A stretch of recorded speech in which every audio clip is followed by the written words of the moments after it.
Welcome, everyone. This is Dr. Iyelli Ichile. I'm so happy again to be with you. You will be seeing this recording on a Wednesday during my medicine bag segment, but this is a Sunday. We are doing the medicine bag on a Sunday, and I am excited. I am thoroughly excited to bring to you the Chesapeake Conjure Society. And these are some of the members of our society. And the Chesapeake Conjure Society is primarily based in the Baltimore, Maryland area. And I think it's important that we're recording on a Sunday because Sunday is a day of really collective spiritual work, community gathering, community building.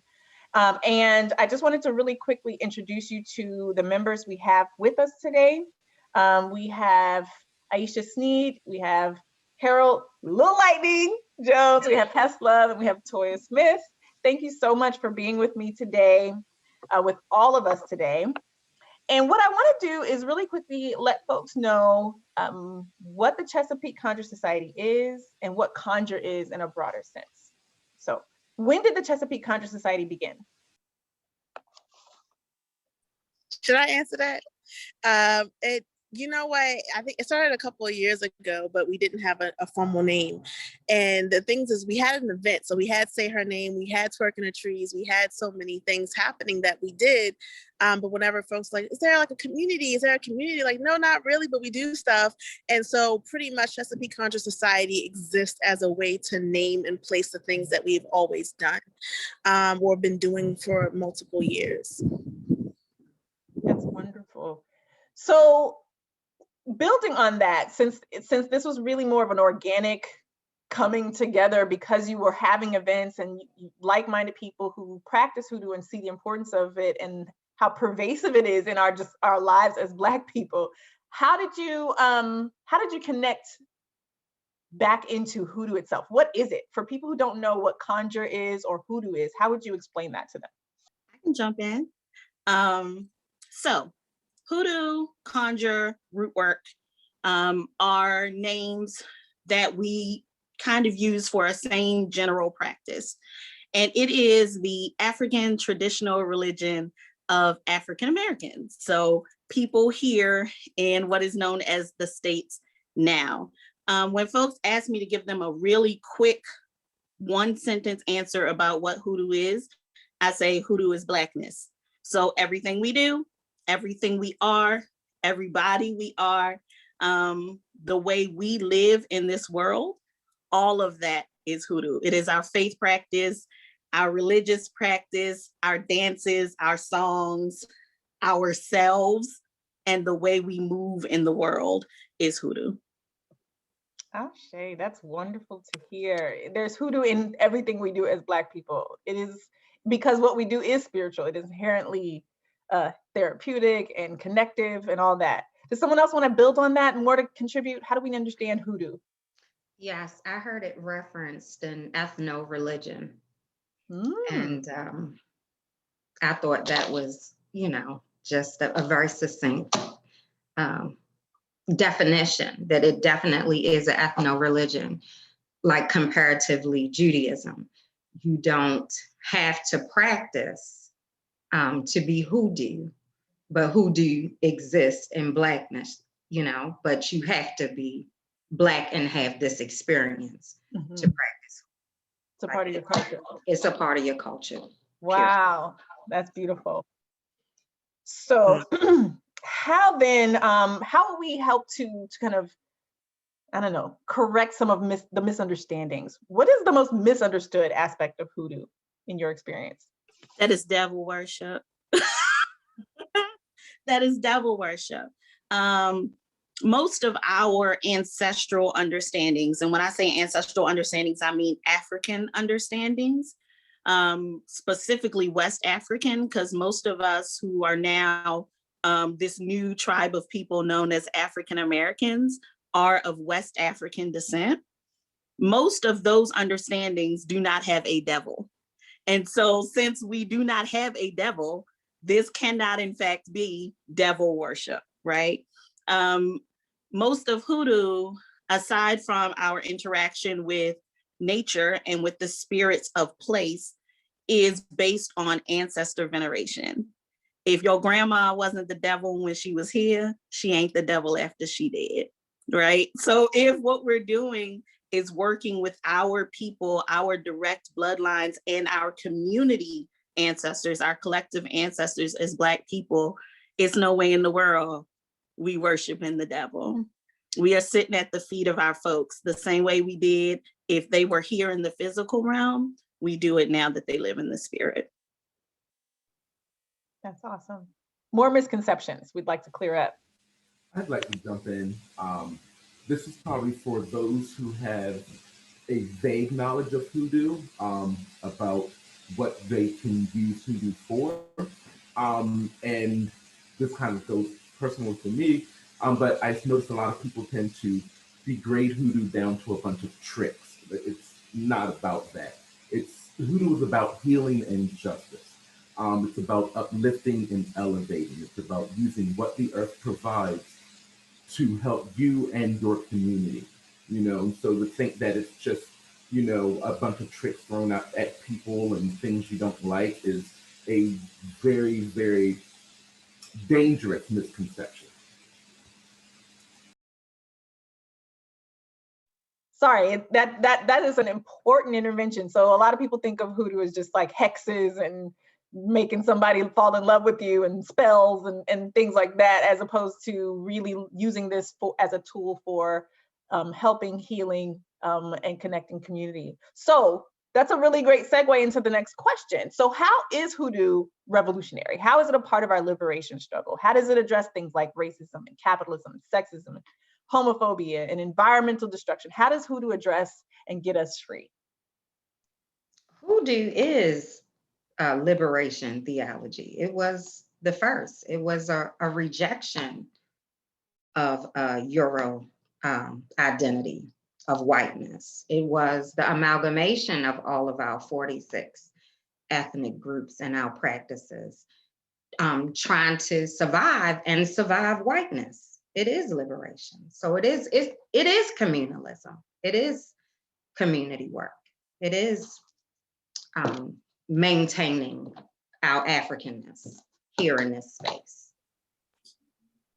And contrary to what we see right now, hoodoo itself is not a capitalistic practice, right? So if people are looking for things, of course, I'm gonna say patronize Black businesses, right? Because if you're going to be practicing a Black religion, then you go and you get your stuff from Black people. That said, our ancestors weren't out here buying candles and mojo bags and et cetera, et cetera, et cetera, in order to practice, right? You made what you needed with what you had to hand and what the earth gave you. So anything we need to practice hoodoo can be found right outside your front door. If people say, how do I get the stuff I need? Go look and see what's outside. The earth is going to offer you anything you need to do anything you need. And where you live, you should be using the things that grow and are present where you live. So if you need the spirit of a place, anywhere you live, there's going to be a crossroads somewhere, right? Lots of times you will find a living body of water. So you will find a stream, you will find a river, you will find the ocean. The trees are outside, the flora and fauna are outside. You honor the spirits of the place. And if you have to make something like a spiritual bath, you don't have to have every herb in the world to hand, right? There's going to be some kind of cleansing plant outside. And if it ain't, 9 times out of 10, you got salt in your kitchen. Salt and water is an effective cleansing spiritual bath. Like, you don't have to buy anything to practice hoodoo. That is so important. A lot of people think you need lots and lots of money to practice African-based traditions. and there's a lot of hustling going on, but this is really such an important intervention. More things. I know we're getting close to time and we have more to do, but what else? What else? How is this liberatory? How does hoodoo get us free? One thing about hoodoo is that it exists outside of system. And so it doesn't depend on systemic things to exist. And it exists kind of contrary and antagonistic to that. Like, we don't need to depend on the state to provide us with anything to practice this. And the best practices are the ones where we don't depend on the state at all for it. And so it gives us a way to envision, what does a world without this current system look like? That's such an important point. We come back to vision, we come back to sourcing and resources and seeing ourselves and what is natural, what we already have as the resource. And that removes us and pushes us away from our dependence on the state, which, as we know, is an oppressive force in our lives. That's important. And that is definitely something we've inherited from our ancestors. They understood that perhaps maybe better than we do. So that's wonderful. It connects us back to our connection with environment. So environmental justice is a priority there. I hear that. Obviously, it is anti-racist in its nature, and not to use the quippy phrase anti-racism, but it is pro-Black. It is affirming of Blackness. And so in that, it is against white supremacy and white terror. So I love this. So my next question is, what has been the most challenging aspect of being a hoodoo practitioner for you? Any of you can answer, all of you can answer. You know, this is not a cakewalk. It's not necessarily easy, particularly since some of us have been divorced from our traditions in service of religions like Christianity or Islam, et cetera. But what has been really challenging for you about this hoodoo life? That's been it for me. I was raised in a very Christian household, and my father is actually a preacher. So I'm a preacher's kid. And so it can be very challenging to explain to your family, who has been raised in a very Abrahamic way, with very strange understandings of African people and their traditions, that what we're doing is not antichrist or evil or sinful or bad. And we talked a little earlier about the biggest misconception for me, that it is devil worship. Having to fight that in your own family is hard. It's hard. It has been long work, but it is starting to show fruit, you know? So I noticed that my family doesn't balk as hard if I light a candle and just kind of set it off to the side during a family dinner. And I say, this is for my Aunt Cheryl. And I just set it off to the side. You know, nobody says as much. My father last week just brought over a bag of random stuff. And one of the things was fennel. And he just said something like, I know you be doing your herb stuff. And so I figured you know what to do with this. You know, so it's starting to show little inklings of light. But that's been the hardest thing for me. I guess too, I would add the acceptance from family. I think my family, mostly devoutly Christian, are just a little dismissive of it.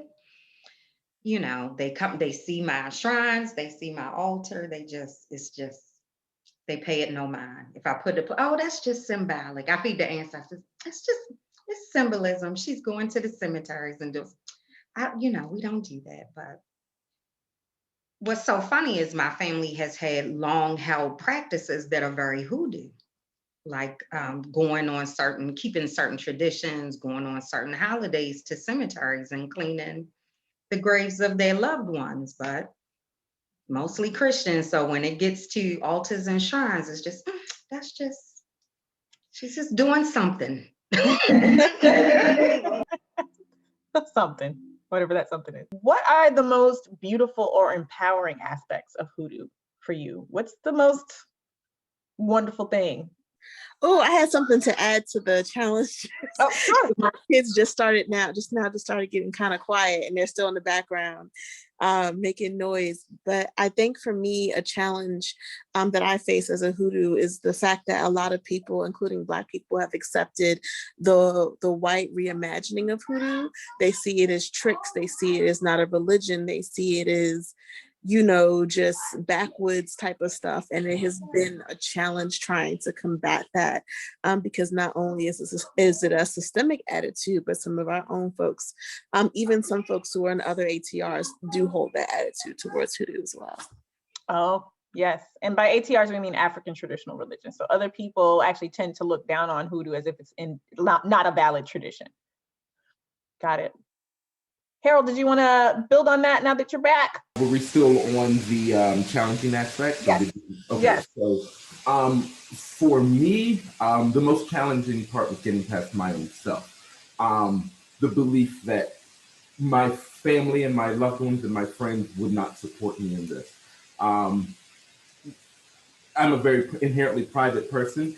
I have no children and I'm single. So like hoodoo is throughout my home. My altar set up and dried herbs hanging from the ceiling, as you can see in the corner. So it was a fear when people would come by that they might say something. And then I revealed it to my mother and she was like, oh, whatever, they'll come from a whole line of people that do that, And for me, it was a misconception and a unnecessary fear because I know my mother's a seer. She's told me all the stories throughout my childhood, so it was just, for me, it was the fear of what others would think that was my biggest challenge. Wow. So you thought there would be a lack of acceptance and your mother's like, I've been seeing stuff. I've been a part of this. You welcome. Right. That's awesome. That's awesome. So that is a good segue into like the beautiful aspects. Like these are lineage-based traditions. These are things that do exist in families, but even when we feel there are ruptures or we have experienced some rupturing in our family, there is connectivity there that we can discover. So what are some beautiful aspects of hoodoo for you? For me, the biggest thing has been hoodoo has changed my relationship to death and grief. Mm-hmm. And so my family has gone through lots of loss in the last 5 or so years. Within 10 years, I lost 2 aunts, my grandmother, my grandfather, 2 uncles. Okay, so in the space of a decade, and in the space of 5 years, most of that happened in the space of 5 years. And so, the beautiful thing about hoodoo, particularly for me, and I really hope we can all come back one day to talk about hoodoo like in a bigger sense, in a broader sense, because one of the things that people do not recognize is that within the tradition, we all have our own areas of expertise and the things that we practice more than others. And so we have titles that kind of correspond with those things, right? So I work with roots and herbs, but I don't think of myself as an herbalist or particularly a root woman, right? My focus is on ancestor veneration and communication with spirit. And so if I have to give myself a title, I'll call myself a conjure woman because that's what I do. I work with the conjuring of the spirits. And the beautiful part of that is I now don't feel disconnected from the folks that I no longer have in the body, right? And so I do not have my aunts or my grandmother or my grandfather or my uncles in the physical plane. I cannot touch them, right? But anytime I want my folks, I know where they are. Anytime that I want to talk to them, I can talk to them and they talk back to me. And no, it's not necessarily vibrating my eardrums the way it would be if my Aunt Cheryl was standing right here and talking into my ear, but absolutely she talks to me. Absolutely, we have conversations and communication. And I have an altar set up right in front of me that I'm looking at with all of their pictures on it and with things that they own. And they live here in my home with me. People who cross the threshold say they can feel them. Like my folks, all of them are in here with me. And so it changes the way I feel about death. Like I don't think of it as something that is a permanent shutting of a door between me and my loved ones. It is a veil, like we call it. It's a flimsy piece of fabric between me and them. And they stand right on the other side and I can see their outlines and I can hear their voices through it. So before I start crying, I'm gonna stop right there. But that's been the biggest thing it's done for me. Beautiful. I'm about to start crying too.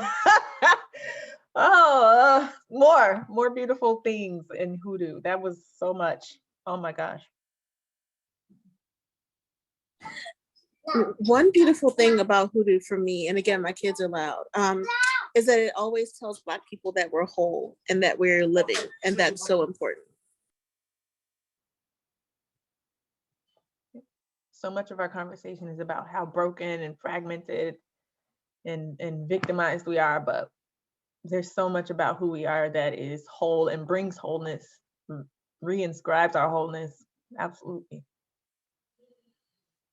Yes, I just wanted to add to that wholeness. It reaffirms us as a people and our culture that we are well and moving forward, or that we are still trying to heal. However, it's And active. our gods look like us, right? Our deities look like us. Yes. That is the beautiful part of hoodoo. Like, you know, when I talk about the living water, you know, I'm talking about my mamas. You know, when I say I praise God, and I still listen to gospel music and I still sing gospel music, but when I sing, I ain't singing about Jesus. I'm not singing about Jehovah. Like, I'm singing about my mothers and fathers. I'm singing about my spirits and the ones who rock with me. I actually know what their faces look like because I saw them in the flesh. I know who God is, and God is my grandma. Like, I know that, and I've sat at her feet and I've felt her hands on me. And so, yeah, what is more liberating than seeing God in yourself because you know what she looked like, you know?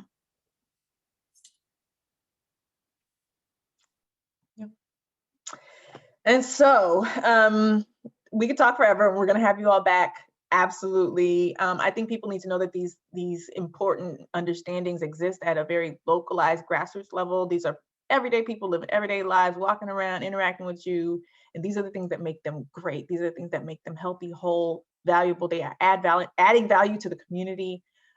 Through these traditions. It has always been a part. These are not traditions through which we escape away from the community. These are things that ground us in our community even more. So what are some upcoming events that we can have, that we can inform the audience about, our viewers? How can they connect with you all? Before we get to our tool, our toolkit out of the medicine bag, how can we reach out to you? I want to make sure we do that. Where can we find the Chesapeake Conjure Society? We do have a website. It's hoodoosociety.com, and there is a way to sign up to email and also contact us.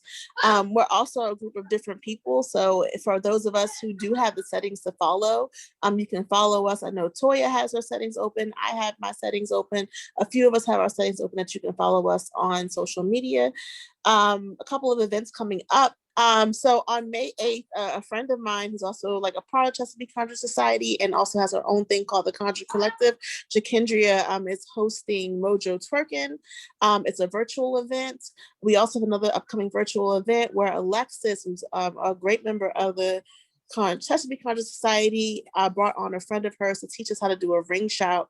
And then on June 19th, Aisha, who is our bridge to this event, has like co-worked with other organizers around the city to have this Juneteenth celebration as well. So 2 of the events are virtual and 1 of them is in person. Awesome. So again, follow Hoodoo Society online, Facebook. We're on Facebook as individuals, but also as collective, and all of these upcoming events, you'll see events, they're out in the social media world. And so pulling out of today's medicine bag, we have the tool called libation. You will see libation as a transcendent practice in so many different African traditions. Hoodoo is no exception. Help people to quickly, if you had to explain it to a newbie, someone who isn't familiar with it or only mildly familiar with it, what is libation and how do we do it?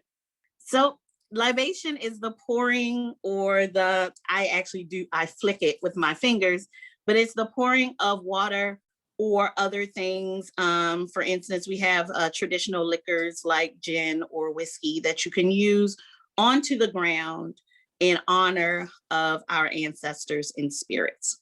So that's literally all it is. It's the pouring or the flicking of water or other liquids on the ground in honor of our ancestors and spirits, and the speaking of words over them.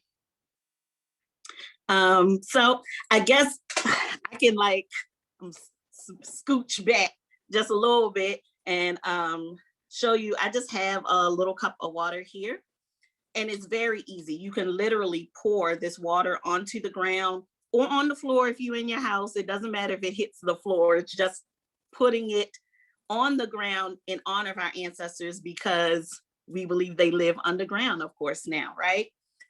Or I take 2 fingers of my right hand and I flick water on the ground. And you can say whatever words come to mind. Some general things you do is pay homage and honor to the spirits of the place where you are. I also pay homage and honor to the spirits of the directions. So I will say, honor to the spirits of the north, honor to the spirits of the south, honor to the spirits of the east, honor to the spirits of the west, honor to the spirits of the Piscataway on whose land we stand right now, honor to my ancestors, known and unknown, honor to those who crossed the waters of the Middle Passage to make it to these shores, honor to those who jumped into those waters rather than make that cross, honor to those who have gone before me, honor to my mothers, honor to my fathers. And then I name them, all of the names that I know. And then the ones that I don't know, I just say, honor to those of you who know me because we share the same blood. And you can say at the end, Ashe, or, you know, amen, or so be it, or whatever you want to say to close it out. But it's really a simple practice. It doesn't have to be involved. It doesn't have to be the same every time. It is really just saying, I know you're there. I know I'm connected to you. I give you all honor because I am you. And that's it. Well, that was pretty encompassing. It's funny because inherently I do the exact same thing when I pour libations. For me, I live in the city. So like there's not ground in front of my home, but for me, that does not matter. Because I still pouring it on the sidewalk, pouring it on the street, that's still giving offerings. So for those who think they need dirt, it's not necessary. It's helpful. It's great. I love feeling the earth beneath my feet. But a lot of people live in urban spaces, so I just want to let folks know that you can pour it on the street. And if you're ever riding down Druid Hill Avenue in the mornings and see a guy in the road pouring out on the street, that's me. I do it every morning, Monday through Sunday. That's right. And I mean, a good house plant, you know, that's what I was got to, you I know. do that as well. I was going to say a house plant. I keep house plants near my ancestor altar, and it's a practice we see people inherently keep all around. You know, when we lose people, especially to violence in our communities, people set up altars and they pour libations. You know, so yeah.